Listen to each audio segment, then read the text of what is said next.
তুমি আসবে বলে। বাহ দিদি, কি চালটাই না চেলেছিস তুই। নন্দিনী পুরো ক্যাচ কট কট, আর রাহুল দেব রায় ভোঁ কাট্টা।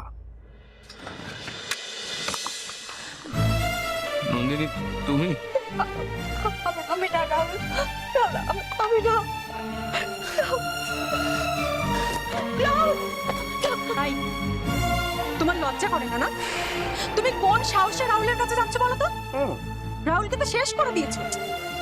ভাগ্যিস দিদি নেই। দিদি যদি দেখতো যে রাহুলকে এইভাবে অপমান করা হচ্ছে, দিদি তো হাত ফেলেই মারা যেত। আর তুমি তুমি আমাদের বাড়ির বউ হয়ে তোমার আগের স্বামীর ভাইয়ের স্বার্থটাই দেখলে। বড্ড ভালোবাসি যে আগের স্বামীকে, বড্ড ভালোবাসি। শুনলেন ওই কি নাম, মিস্টার সেন? হ্যাঁ, মানে কি বললো শুনলেন? হ্যাঁ,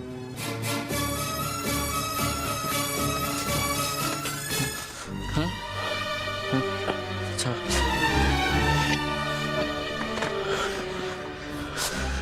আমি কাউকে কোনো খবর পাচার করিনি, বিশ্বাস করো আমার কথা।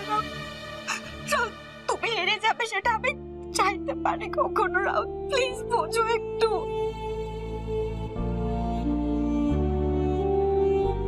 কারণটা খুব সিম্পল।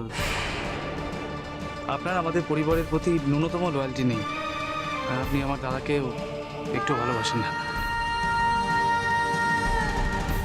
দেখুন, আপনার জন্য পথে বসেছে লোকটা, দেখুন কি অবস্থা। তুমি আমার সাথে এরকম বিশ্বাসঘাতকতা করলে নন্দিনী? আজকে আপনার জন্য আমার দাদা কোম্পানির সমস্ত লয়াল লোকদের ডেকে না অপমান করে, আমাদের বাড়ির পরিবারের প্রত্যেকটা লোককে অপমান করে, প্রত্যেককে। কি বলবেন এরপর আপনি? দাদাভাই, তুমি বলো, এই অপরাধের কি শাস্তি, তুমি কি সিদ্ধান্ত নিচ্ছ? শুনুন না, আমি আপনাদের ডেকে যদি আমার কথায় যদি আপনাদের কোনো রকম ভাবে কোনো আঘাত লেগে থাকে, তাহলে আমাকে ক্ষমা করেছি, আমি তার জন্য দুঃখিত। রাহুল, রাহুল, রাহুল, প্লিজ।